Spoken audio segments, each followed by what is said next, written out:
মা কি করছো? এই তো উনান করছি।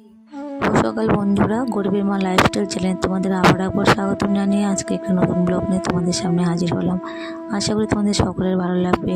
ফার্স্ট টাইমে তোমাদের কাছে একটা আমার রিকোয়েস্ট, আমার ব্লগটি স্কিপ করবে না, পুরো ব্লগটি দেখো। তো বন্ধুরা, অনেকেই বলে যে মেয়েরা নাকি অলক্ষী, মেয়েরা শুধু খেতে পারে, কোনো কাজকর্ম কিছুই করতে পারে না। বিশেষ করে বলে থাকে নিজের শ্বশুরবাড়ির লোকেরা যে বসে বসে শুধু গেলে। তো মেয়েরা কোনো অংশ কম আছে বলো তো বন্ধুরা? মেয়েরা হচ্ছে মা দুর্গার অংশ, আর মেয়েরা চাইলে সব কিছুই করতে পারে। তো আমার পরিস্থিতিটাই দেখো, আমার পরিস্থিতিটা এতটা জটিলতার, এতটা কঠিন, তবুও আমি এই পরিস্থিতিতে দুটো ছেলে মেয়েকে মানুষ করে বেঁচে আছি।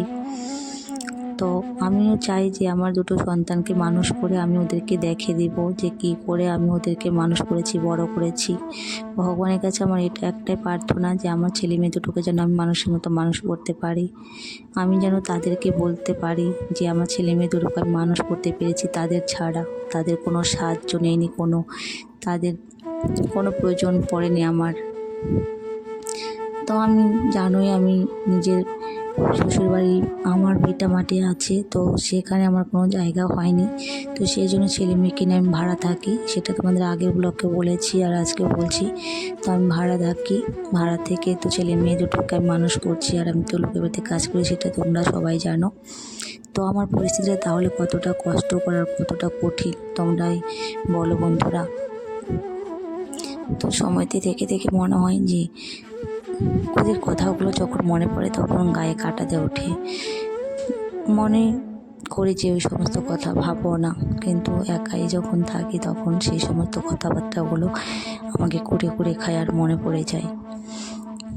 তো এত কষ্টের মধ্যেও থেকে আমি বেঁচে আছি। সময়তে মনে হতো যে এই জীবন রেখে কি হবে, এই জীবন শেষ করে দেব, কিন্তু দেখো পরিস্থিতি এমন চলে আসছে যে নিজের জীবনটাকেও এখন বাঁচিয়ে রাখার চেষ্টা করছি। কারণ দুটো সন্তানের দিকে তাকে অনেকে আমাকে বুঝিয়েছে যে তুই যদি চলে যাস তোদের সন্তান দুটোকে কে দেখবে, ওদের মুখের দিকে তাকে থাক, ওদেরকে মানুষ কর।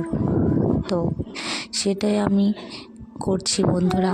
আমার নিজের দিকে না থাকে, আমার নিজের যত কষ্ট দুঃখ হোক, কান্নাকাটি করি, নিজের সন্তান দুটোকে মানুষ করে বড় করে দিয়ে যেতে পারলে আমি মুক্তি পাই।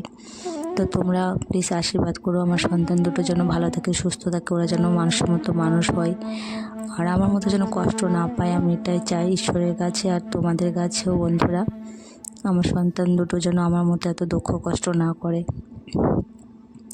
তো আমি চেষ্টা করছি যেভাবেই হোক ওদেরকে মানুষ করার জন্য। আমার যত পরিশ্রম কষ্ট হোক না কেন, আমি তত কষ্ট পরিশ্রমই করে যাব ওদের জন্য। তো দেখো বন্ধুরা, আমার শ্বশুরবাড়ির লোকেরা আমাকে অনেক কথাই বলেছে, সেসব কথা তোমাদের আজকে ব্লগের নাই বললাম। এর আগেও আমি কিছু কথা বলেছি, আর কি অন্য কোনো ব্লগে আমি বলবো।